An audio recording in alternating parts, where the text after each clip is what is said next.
Hello, everyone. We're just going to give people another minute to join, and we'll be getting started soon.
All right, we're going to get started here. Welcome, everyone, to the Best Practices on Apple Search Ads, hosted by Kenshu and Elite SEM. We're looking forward to today to presenting some best practices across Apple Search Ads that Elite SEM has uncovered during their initial engagement with not only Apple, but within the Kenshu platform as well. So hosting today is going to be Caitlin Shimazaki and myself, Bryant Roach Bernard. If you guys have any questions, feel free to just throw them in the question section, and then we'll be sure to answer them at the end. So who is Elite SEM? Elite SEM is an award-winning digital marketing agency. Expanding on their expert-only approach, they have made a series of acquisitions over the past year to help their clients meet their performance marketing goals. Agencies you may know, such as Orion CKB, Email Aptitude, and most recently, CPC Strategies, have all joined Elite SEM to offer search, social, email marketing, and marketplace services across Google, Facebook, and Amazon. They've won several prestigious industry awards and accolades for both their culture and performance, including Ad Age's 2019 #1 Best Place to Work.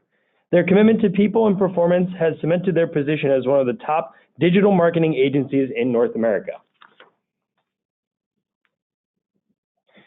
Kenshu is the leading technology platform for brands looking to plan, activate, and amplify effective marketing across the most engaging digital channels.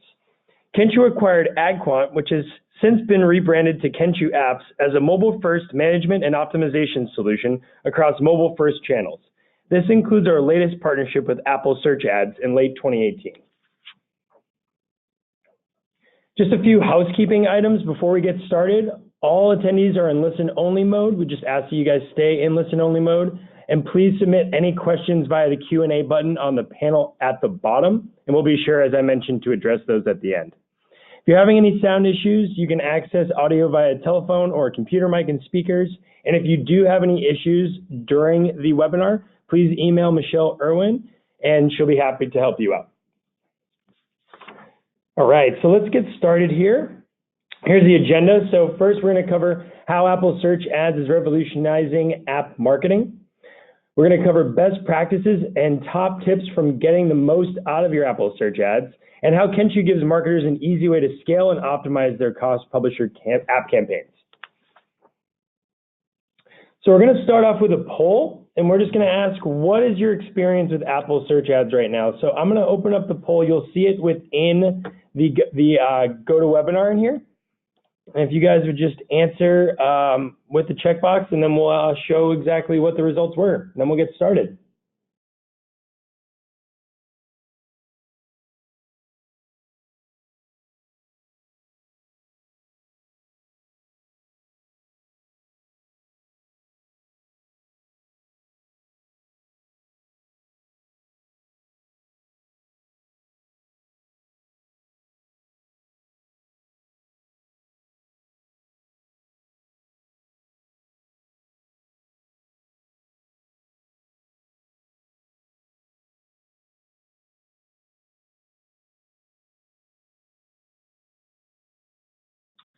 All right, looks like most people have responded. Any last submissions? Please feel free to throw those in now.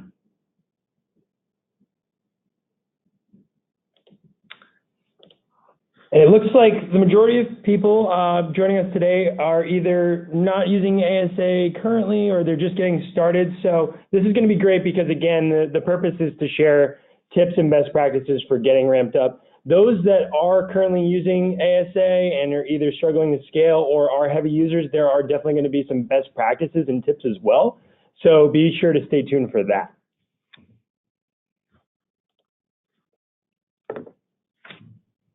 And I'm going to now turn it over to Caitlin to get started with the best practices in here. Thanks, Bryant. Hi, everybody. Really excited to go over what we have in store for today. I thought that poll was very interesting and good to know. Before we jump into all those things, I think really starting off with showing how Apple Search Ads is revolutionizing app marketing. So within the App Store, people are there to do two things, which are discover and download new apps. Because it's iOS only inventory, it focuses on relevancy and is a very high user intent channel. On average, Apple Search Ads is seeing about a 50% conversion rate. Another thing as well is it's based on keyword level data, and Apple Search Ads determining eligibility based on app metadata. What's interesting about Apple Search Ads is the conversion data comes directly from the App Store, and because of that, it offers insight into user types and allows for easy re-engagement. Apple Search Ads is able to identify a new versus returning user based on the Apple ID login and not the device ID like some other channels use. To give some insight, for example, I've had caitlin.shimazaki@me.com as my Apple ID through multiple different phones. So for an app that I've previously downloaded on an older phone and am going to re-download on my new phone, I would be considered a re-download or a returning user, which will be helpful once we get into it a little bit further. And before we jump into best practices, really looking at today's participants and how often you're using Apple Search Ads, I think it's really good that we first level set. So Apple Search Ads are App Store search keyword campaigns. They allow you to create campaigns with keywords you want to target and bid on, as you can see here. I think one unique thing about Apple Search Ads is definitely the ad format. Unlike Google, where the search engine and results page can show multiple ads, there's only one ad that shows within the search results. There's no ad creation. Apple uses the metadata and imagery and screenshots that are already in the App Store, as you can see here. There are three different types of ways your ads can show. So showing the left is text, the middle is image but a landscape portion, and the right is portrait. The images that are shown are the default first three screenshots within the App Store listing that your app has set up. Jumping into Apple Search Ads best practices. So before getting started, I think it's really important to ask yourself this question. Apple Search Ads is a newer channel, but I think really taking a step back and understanding if it makes sense for you. Two important questions to ask that I think really let you know if your app is ready for Apple Search Ads. One, does your app have an exploratory or sign-up page for new users? An example that I want to talk about today is, let's just say you have an app and the only page for your app is a login for existing users and doesn't explain what the app is for new users. I would say that I don't recommend running your app on Apple Search Ads if you're trying to acquire new users, because it doesn't have any information about what your app is or a sign-up page for new users to enter. And second, are you tracking in-app activity beyond install? As performance marketers, installs are a good performance metric, but in-app events are even better metrics to use for optimization and strategic decisions. I will caveat in saying that if you don't have these things, it doesn't necessarily mean you can't run Apple Search Ads, but more as performance marketers, this is what we recommend thinking about before getting started. Another question that you should ask yourself is, what is the goal you'd like to achieve? Are you trying to target new users, returning users, all users? I think this is a good baseline to understand. because understanding these things will help you structure your campaigns and setting goals. Great. I think one of the biggest things that helps with best practices for Apple Search Ads is the settings, and so we'll jump into those. So Apple gives you a couple different options for customer types. As you can see here, you are given all, new, returning, or users of my other apps. They're able to bucket these users based off of those Apple IDs associated that I mentioned before. So it's really important to select the correct customer type based on the goals of what you're trying to achieve with Apple Search Ads. Starting off, you'll most likely want to target new users, as that's what the goal of this channel is to acquire new users for your company. With that said, you'll probably want to target returning users as well. If so, we highly recommend that you segment these users out to get a better understanding of performance and be able to manage the budgets and spends for these users. Again, these users also might have different performance goals than your new users. For example, these users might already have signed up, but are just re-downloading the app. So a cost per sign up goal might not make sense for returning users as it would for new users. This one's a big one that I like to talk about a lot. So LAT, or limited ad tracking. Many of you who have iPhones right now may have this feature on. Limited ad tracking is a setting that iOS users have to either have on or off to literally limit ad tracking. Why it's really important to know about LAT, or limited ad tracking, is because for users that have this feature turned on, you won't be able to attribute any MMP or mobile measurement partner data to these users. So if you do use MMP data for performance metrics, are optimizing off those KPIs, and are tied to strict performance goals, for example, signups, add to carts, etc., you'll want to make sure you follow this setting tip. Within the ad group settings, you'll want to change the age range from being all to 18 through 65. And the reasoning behind this is for those users who have the LAT setting on, they are untrackable, therefore their age is unknown.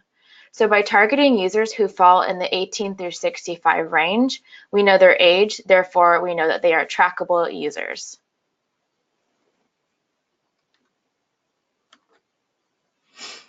Jumping into structure. There are probably some of you here who have run traditional search web campaigns, so this won't look too different.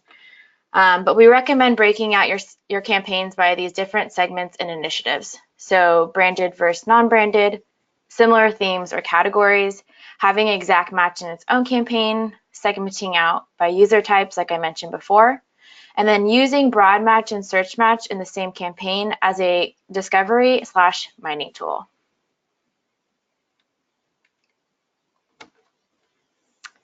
Also, making sure you break out your ad groups by theme as well, because settings are set at that level. And then also making sure that you're keeping up with negative keywords and having those right off the bat. And adjusting bids, so your exact match keywords bids should be higher than those of the broad match and search match keywords to ensure that the traffic funnels correctly.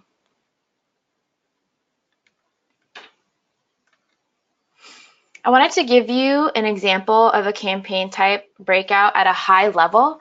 So like I mentioned, we like to have these different segments within their own campaigns, within exact match for those campaigns, and using the discovery campaign for broad match and search match. So as you can see here, brand, non-brand for whatever theme you have. Recommend having competitors out in their own campaigns as well. And one of the main reasons for this too is just reminding you that budgets can only be set at the campaign level. So you want to have these tightly themed so you can manage those budgets. Just to tack on here, this is what a lot of the Kenchu users are seeing a benefit in that it's a lot easier to create this structure and keep things a little bit more organized than, say, in Apple's native tool, where there's a lot of copying going on just for creation flow. So we'll get into this in a little bit when we start to talk about Kenchu a little bit deeper, but I just wanted to highlight that while we're talking about it here. Great, thanks. And then getting more into a little bit more of advanced campaign type breakout, so really diving into segmenting out by user types. Like I mentioned before, we highly recommend breaking out your campaigns by the different user types in addition to the themes, because budgets can only be managed at the campaign level. So we'll be walking through 3 phases. First one is starting off. If you are just starting off and are tied to strict performance goals, we really recommend targeting new users and users who have limited ad tracking or LAT set to off, as MMPs are able to attribute the in-app event data to these users. Second phase, once you get a good idea of your new user performance, you can add the same set of campaigns, but just targeting returning users.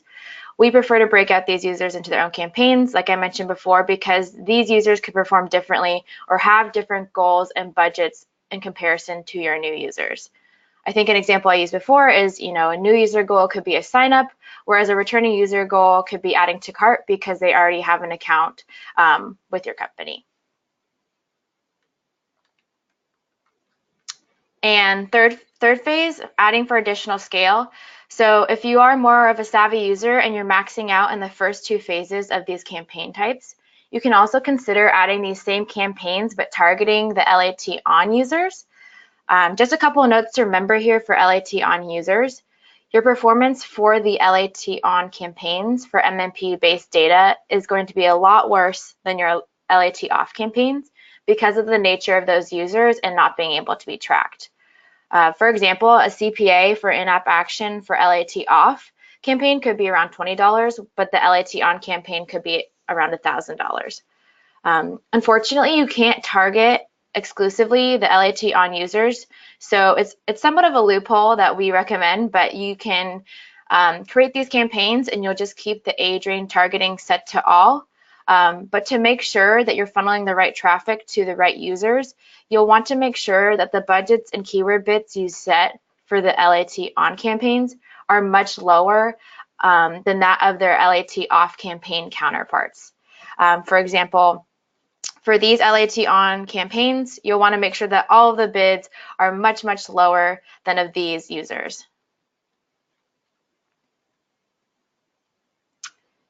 One thing to note, because you can't exclusively target the LAT on users, is you will get a few LAT off users that do trickle in to your LAT on campaigns, hence why you'll see some MMP data, but just something to note there. But by breaking these users out separately, you're really able to see the true MMP cost per action or cost per whatever goal you're optimizing off of, and you can push as much budget to these campaigns that you know you can track, while limiting spend on these LAT on campaigns. And echoing what Bryant had mentioned before, this structure may look a little scary and it is a bunch of different campaigns, but we really feel that this initial setup will really set you up for success. And I think Kenchu Apps plays a large role in that with the features that they have within their solution. Yeah, and I'm happy to elaborate on that now that Caitlin went through this. Within our platform, you're easily able to create multiple permutations at once. You're also able to copy existing campaigns. So you're able to actually keep things a lot cleaner than, again, if you were just creating new campaigns within the native tool just to create new campaigns. Additionally, we're able to edit settings and targeting on the fly, so you're able to add positive and negative keywords as we progress. You're also able to copy ad groups and exclude all of the keywords you've previously paused. So that's incredibly important if you do want to create new ad groups based on copies of existing ad groups. And this all is, again, just to help you structure things a little bit more clearly. And then optimization across different ad groups is really simple within our platform, which I'll get into when we start to talk about optimization as well. So all of these things are just made to make the user's life or the media buyer's life easier and to kind of simplify things into a more structured approach. Cool, thanks.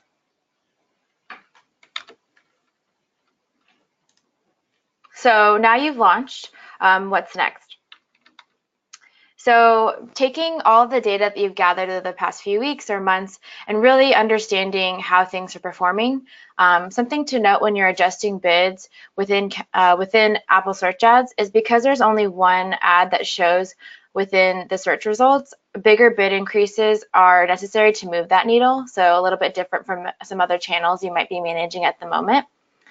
Another thing we like to do as well is really analyze your top performing keywords. Once you're able to see that you have some keywords that consistently perform well, we recommend moving these into their own campaigns so you can fully fund them and make sure that you're using them to their fullest potential.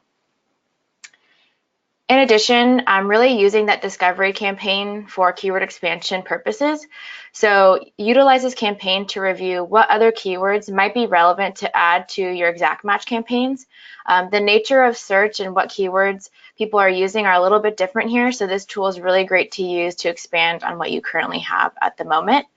Something that I find users tend to do is when you are adding these keywords from your discovery campaign into your exact match campaigns, it's really important to keep up with adding those keywords as negative keywords within the search match discovery campaign so you can funnel traffic accordingly and use that only for new keyword purposes.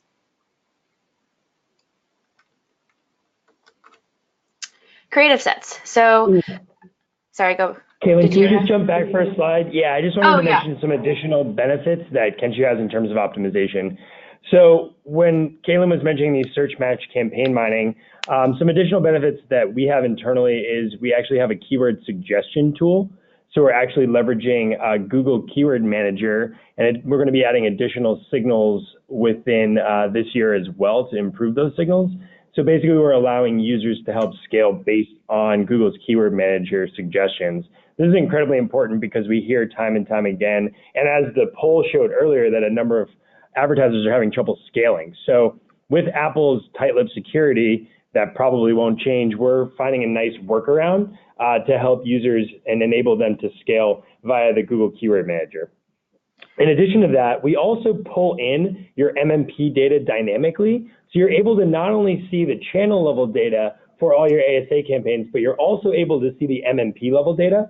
And we're also able to break it down by date.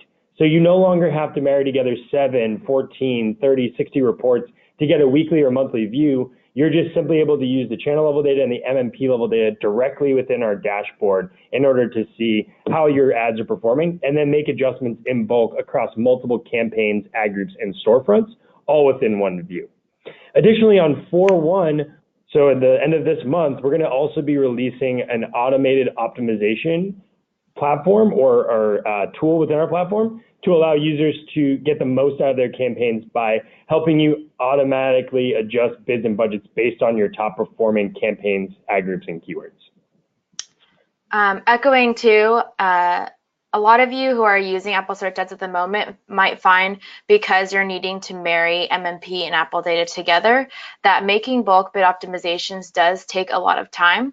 One of our teams here are using Kenshoo apps, and I will caveat in saying that this advertiser has a lot of campaigns and a lot of keywords, but by using Kenshoo apps, they've been able to cut down bulk optimization time by about 80% because all of that MMP data is already within the platform and they can make those changes within the platform as well.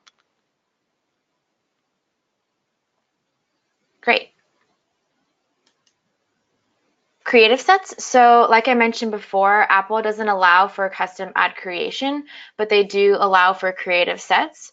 What this allows you to do is you can create different sets of custom arrangements of the screenshots that you have in your app already. So you can see that there are 10 slots that your app has available to fill.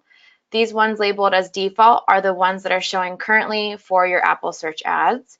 But with creative sets, you can create custom orders of these screenshots. So for example, a creative set that you could test would be to show maybe screenshots 8, 9, and 10 to run against the default screenshots that are available here. One thing to note is that these sets will always run against the default first 3 screenshots. But the importance of this is by being able to test these sets against the default 3, it can give you an idea of what seems most relevant to users and also can translate to working closer together with ASO. In addition, another benefit of creative sets is choosing screenshots that might be more relevant to different non-branded category keywords you're bidding on. Example here for Trip Check. Right now in the first one, you can see for that for social travel, they have different screenshots that might be more appealing to the keyword social and showing the screenshots associated with that. Same with travel journal and travel app. And so when working with your dev teams and uploading screenshots, it might be important to upload a different variety of screenshots from your app that could be related to your non-branded keyword terms to increase click-through rate and relevancy.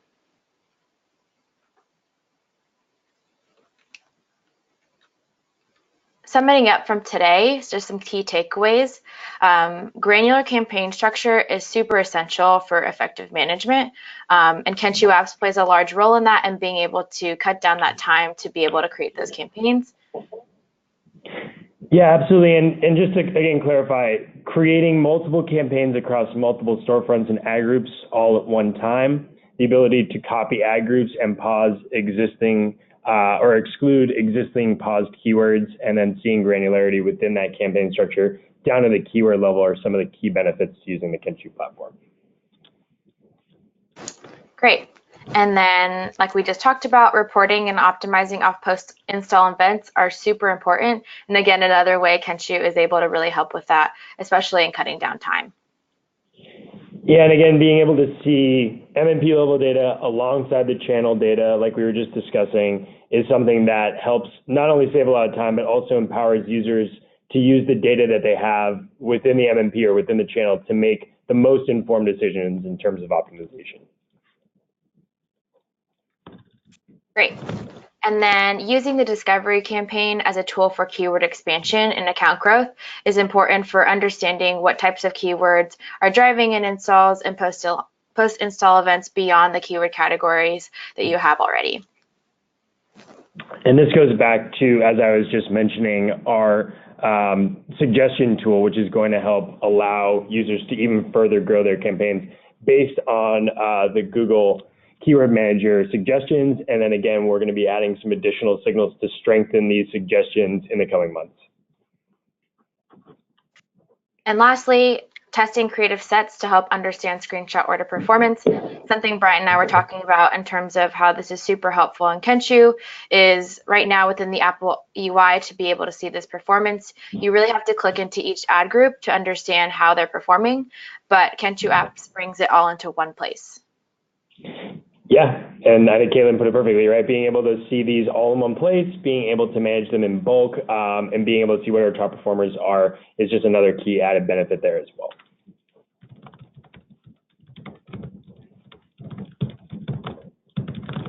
So we have some questions that we have in the webinar here. So if any other questions come up, please feel free to add them in here, and we will answer them as we go. So Caitlin, I guess I will just start asking you these questions here. So the first one is coming from Alan, asking, have you seen changing the age restrictions as lowering the traffic? So what percentage of iPhone users have LAT on? And from what I understand, if you target specific ages, you won't be able to show to people with LAT on. So again, has age restrictions reduced traffic? And then is there a percentage of iPhone users that have LAT? And then has that affected performance and reach? Yeah, so I definitely will say it will reduce traffic, but I think it depends how you're starting off. If you are starting off with targeting those users specifically, you won't see that dramatic decrease. For some of the larger advertisers that we do work with that have a good presence already, LAT on is something we need to consider because of the traffic that we're not hitting. But I think really taking a step back and understanding, what the goals are here, especially if you're tied to those KPIs, I would just look at them in two different perspectives. But with the nature of not targeting them, you will see a traffic decrease. Unfortunately, there's not I don't think there's a general average of how many people have LAT on set to on, and it definitely varies by vertical. So I'm not able to answer that, but I'm wondering if we could ask Apple to see if there's a general benchmark. But at this time, I'm not sure if there is something that they've given us yet. Great. Next question comes from Justin True, longtime listener, first time caller. If we're only targeting LAT off users, are we leaving money on the table by missing out on the opportunity of acquiring LAT on users? Yeah, great question. Again, something that's come up recently with one of my clients. So you are technically leaving money off the table, but I think in terms of looking at your program and your goals, it's a good way to look at it in terms of segmenting them out. So something that I've been talking with Apple about and is really interesting is that if you're spending money on LAT on users, you're not able to track those MMP events directly to your Apple Search Ad campaigns. However, those users and the events that they're completing are funneling up into your organic traffic or events. So if you're able to really work closely with your MMPs to understand the impacts of running LAT on campaigns on your organic volume, I think that's a good first step. Another step we're taking on our end, which is more coming from an estimation type of approach, but it's something that we're looking at closely as well, is when I was going over the different campaign type structures and how you have basically the same campaign duplicated, but just changing the targeting. What we're doing is taking an estimation of that conversion rate from the LAT off counterpart and applying it to our LAT on counterpart. Again, not using it as, the true number, but kind of more of an idea of what those users probably are converting at.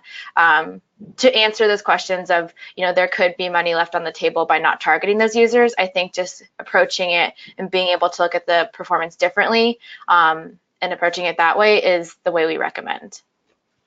Great.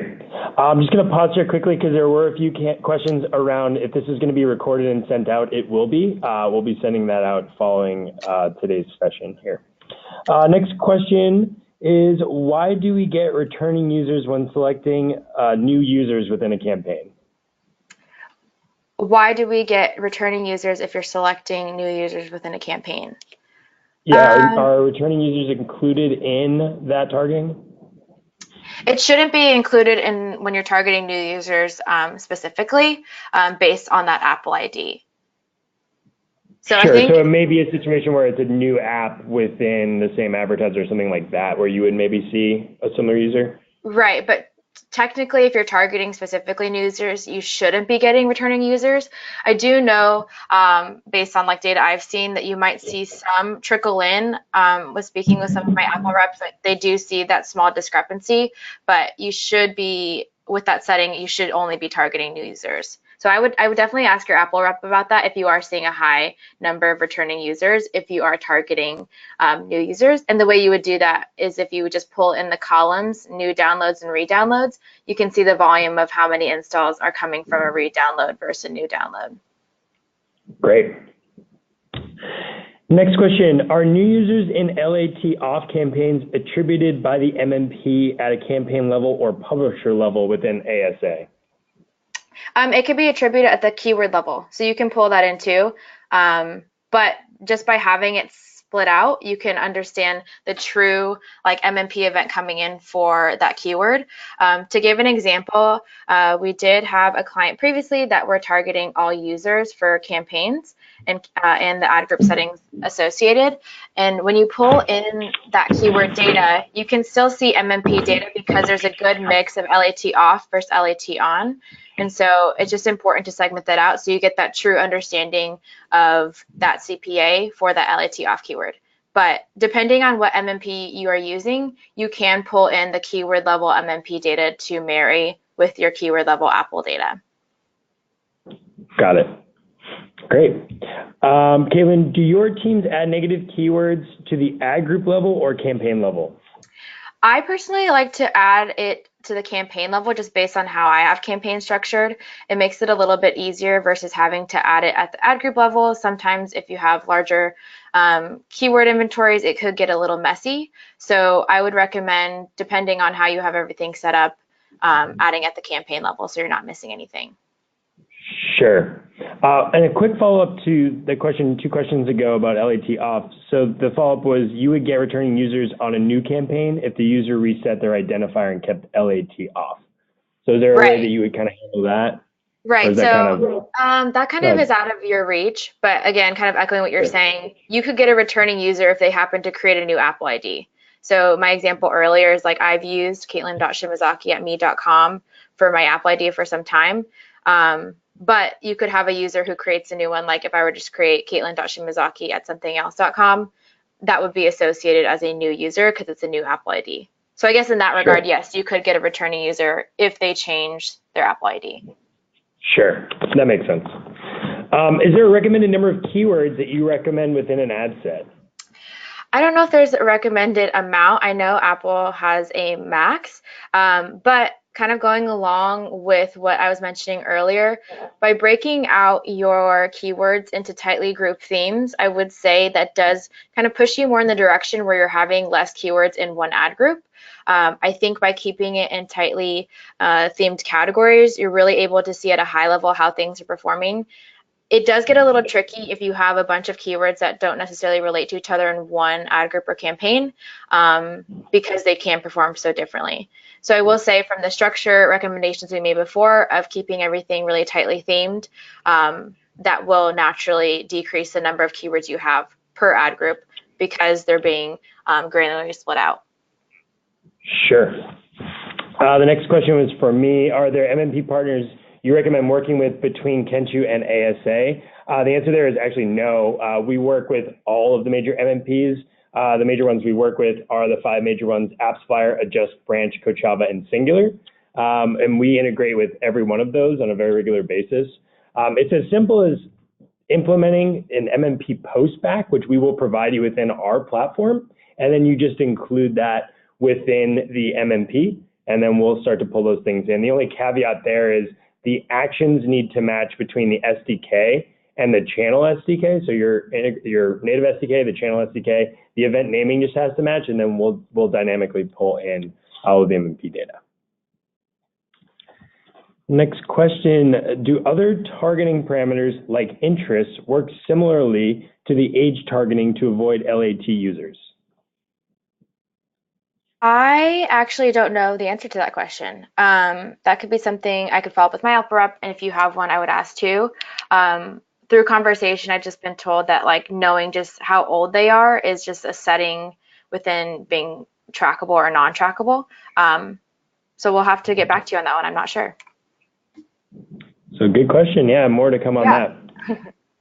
How often are you changing keyword bids for performance optimization?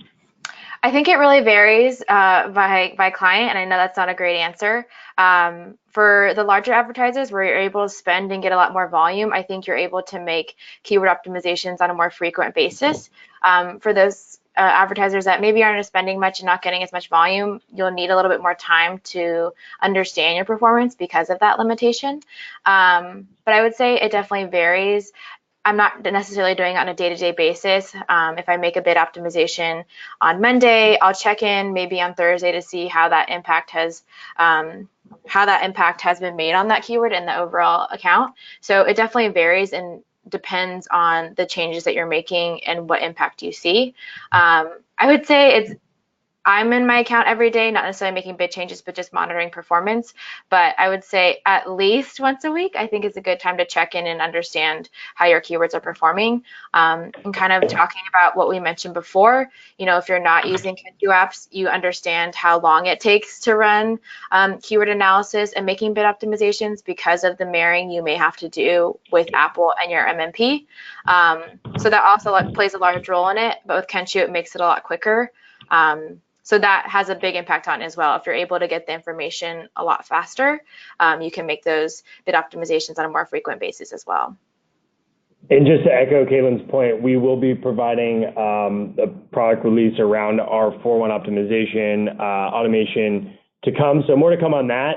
That's obviously going to be a huge factor in terms of helping users scale performing ad groups, keywords, et cetera. I would also just say that, this is a great opportunity to leverage your existing relationship with your Apple reps, as they're definitely going to be able to help you with some informed decisions, things they're seeing across the same vertical or within other clients within their portfolio as well.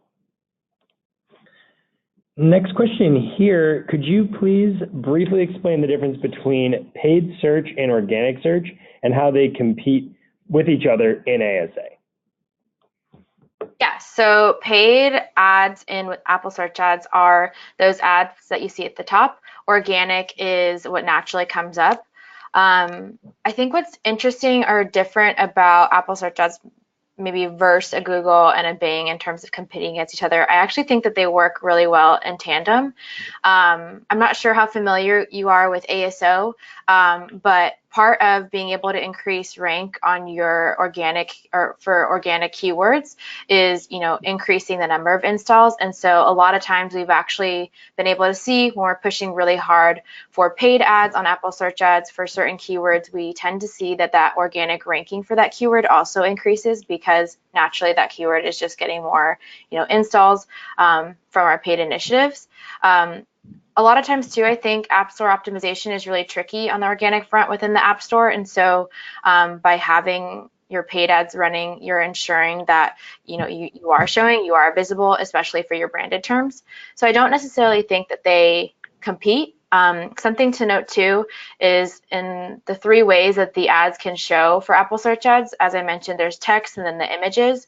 If you're bidding on your own branded terms, Apple does recognize that they don't want to show the same exact, experience for the ad in the organic listing. And so they'll actually change that ad to be a text ad most of the time. But all in all, I think that they don't necessarily compete against one another. I think they actually help each other. Great. And just an update from one of our listeners via their Apple rep that LAT on typically consists of an average of 20% of the overall downloads. So that's a really helpful update there from the Apple team. Great. Next question here is to determine ROI by keyword, would you need to set up single keyword LAT off campaigns? Yes, I highly recommend this. So circling back to what I mentioned earlier, if you're running a campaign that is targeting all users, you're getting a mix of LAT on users and LAT off users. Since LAT on users, you're not able to attribute MMP data to that exact keyword.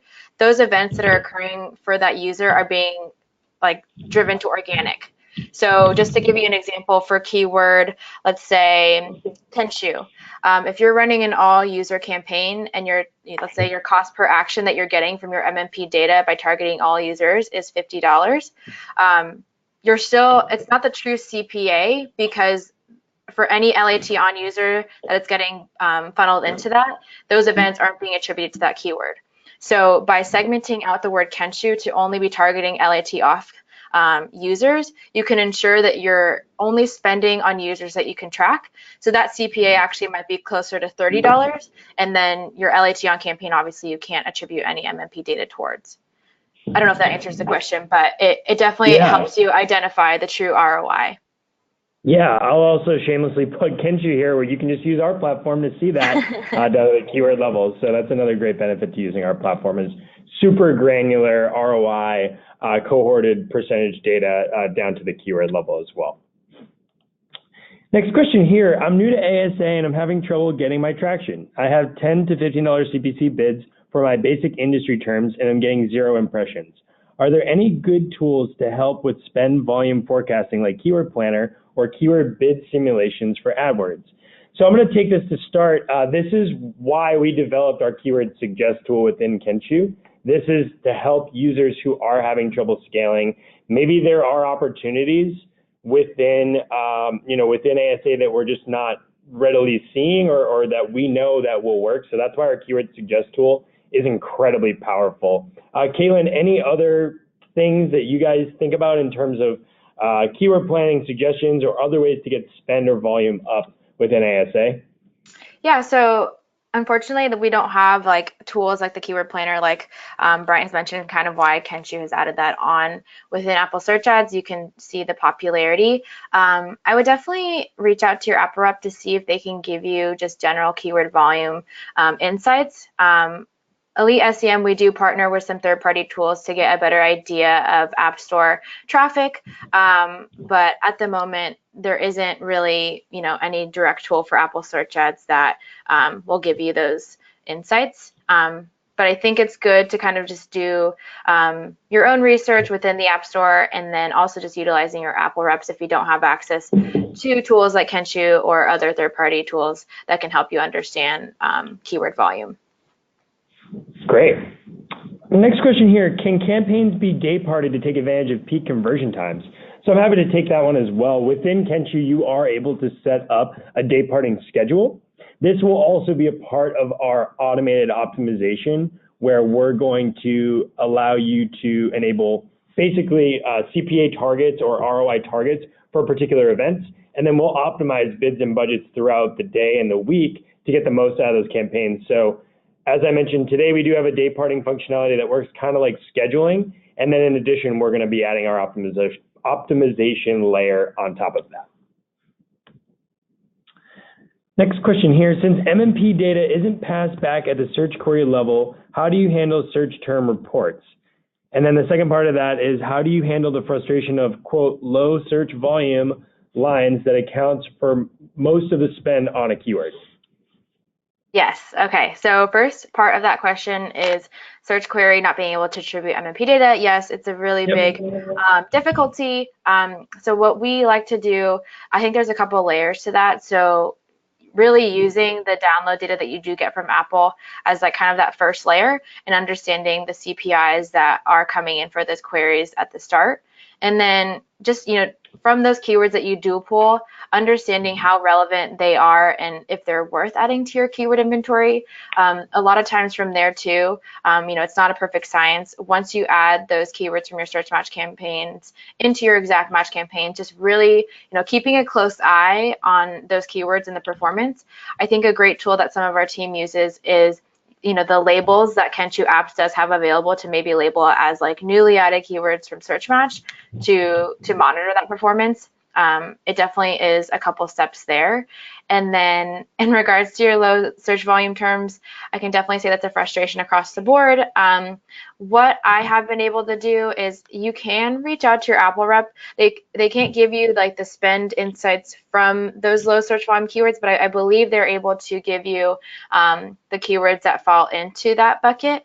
And a lot of times what I've had to do too is just really expand the date range that I'm looking at my search match campaign. So if you typically look at your search match campaign at like the last 30 days, I recommend trying to expand that even further so that keyword that may fall into the low search volumes terms bucket has more data to be on its own. So that's something you can also try too. Great. The next question is, what factors are considered by ASA to determine which ad to show? Yes, so like I mentioned before, Apple Search Ads really heavily relies on the metadata. And so making sure that's all buttoned up on your side is really important. In terms of the ad to show, so I know I'm assuming you're referring to the ad format, so text versus landscape versus portrait.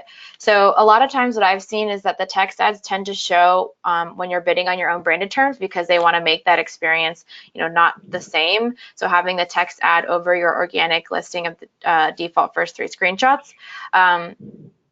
When we're talking about the portrait versus landscape, so those aren't two different ad formats. It's based on what screenshots you have within your listing. So if you don't have any landscape, it's going to be either between showing the text or the portrait 3 screenshots. If you do have landscape in the first position as the default, it will show. I don't know if that answers your question. Yeah, I think that helps answer. If not, feel free to add a follow-up there. Are there any country and/or language restrictions for targeting? I'm sorry, you cut out for me 1 second. Could you say that again? Sure, yeah. So are there any country or language restrictions for targeting? I'm happy to answer that one. So yeah, usually how it works is each country is considered what Apple calls a storefront, and then that's usually tied to an independent ad account. There are no restrictions regarding that, but you do have to have the copy translated. Caitlin, anything to add there? Nope, yep, that's exactly it. It's based on storefront, and then I don't think there are language settings, but it's all based on like the storefront at the campaign level. And just to clarify, if you think about it, right, this is because there are multiple storefronts for the App Store in different countries, so that's right. And each has their own specific App Store settings, so that's why each storefront is for individual countries and why you have multiple across your efforts. Next question, any recommendations for branded keywords targeting your own brand or competitors? Yes, so branded keywords, we highly recommend, because there's only one ad slot. It's very important. A lot of times for some of the clients who don't run or want to run on branded initiatives, so if you're not running on it, somebody else will. And so really using that as like a brand defense is super important. I will say with most of my clients, we do see really good performance with branded. So it's not something that, isn't performing well and we don't want to invest dollars in. But I think just because of the nature of how Apple Search Ads works and there's one position, it's super important, especially if, on your app store optimization front, it's not all buttoned up and you're not able to rank organically for your branded terms. I think it's really important to bid there. And then bidding on competitor terms, it's really up to you. So again, following what I just mentioned of there's only one ad slot. And so let's just say one of your competitors isn't bidding on their branded term. This actually might be a good time for you to bid on their branded term because it's getting you exposure to something that's very similar to your own app. Just something to note too, if you're ever bringing this up for strategy or talking to your boss or people at your company, I would definitely caveat that these competitor keyword and initiatives might not perform as well. So just maybe have separate goals and ways you're looking at it there. Yeah, just to echo that, I think it makes sense to have a test budget. I also want to echo what Caitlin said. I think you said it very well, right? If you're not targeting it, chances are someone else is. So maybe having a carved out test budget for competitive keywords to see what's working. Again, within Kenshi, you're able to drill down to a keyword level for performance. So you would be able to see, even if you are grouping keywords, what are really driving performance. And then if you were to pause them within an ad group and then copy that ad group for non-test budgeting, we're able to exclude all of your pause keywords as well. So it's a really cool way for you to expand on that effort, especially if you are using a test budget for those. Next question is there a way to manually import your campaigns in bulk to speed up campaign creation and modification? So I'm happy to take that from the Kenshi perspective. We are able to, we will import your account as is. So you are able to copy over campaigns, ad groups, and then make modifications within our platform to targeting and to exclusion. So if you are targeting keywords or excluding keywords, you're able to make those adjustments. We also have this concept called a form, which is essentially a saved template. So if you are using the same keyword list over and over, the same storefronts, bids, budgeting settings, we're able to essentially create that one time and then load that every time you are creating new campaigns or new ad groups, and then easily iterate on that. So it's a really nice time savings. It also keeps things nice and uniform as well. Next question here. How would you set up a campaign targeting Switzerland and deliver the ad in the 3 different native languages spoken, Italian, French, and German? So we ran into this with the other client. I think it's based on the settings that your user has on their phone and based on what you have set up for those languages, maybe on your organic front in terms of how that would serve. We have had some tricky situations with this, so I would definitely double confirm with your Apple Search Ads rep, but my understanding is that it's based on the settings that they have on their phone and not something we can set up in terms of targeting those languages specifically. Yeah, that was my understanding too, that it's a phone language setting and not necessarily that you would need to translate specifically. So sorry if there's some confusion there as well. And then the last question here, we do still have some time, so if anyone else has questions, feel free to throw them in now, and then we will answer those. But it looks like we have 2 more questions here. Does organic ASO performance on a keyword have any bearing on your paid ASA campaigns for the same keyword? Yeah, so I actually read an article about this probably about a month ago. Apparently it does. So based on how you're ranking organically for that keyword and you're bidding on it, based on the metadata associated with it, it could affect the CPIs that you're paying for it. So what we're recommending is that if you do have ASO performance on a keyword, it does impact your ASA, but maybe more in terms of not necessarily conversion rate, but maybe in the cost that you're paying for that.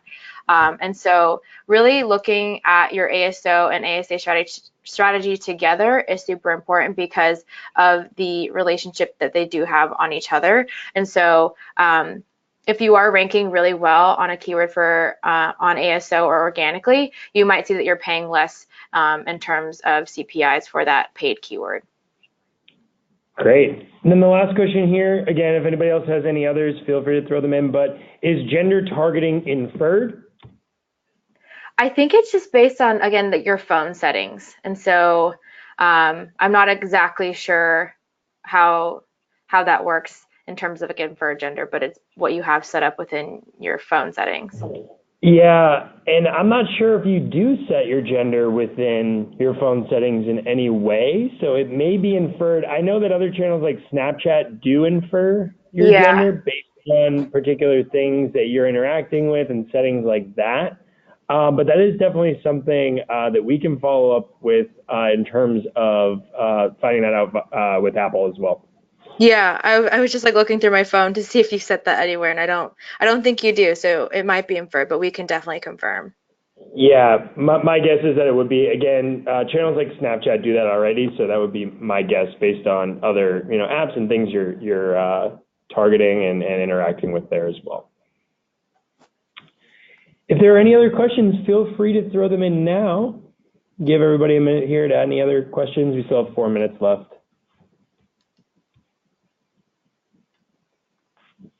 If not, looks like I think we're all set. So thank you everyone for joining. Caitlin, thank you for going through all of this. This is great. I hope everyone else found this really helpful. We will be sending this out as it was recorded. So thank you again, Caitlin. And please feel free to email Caitlin or myself with any questions. And happy advertising, everyone.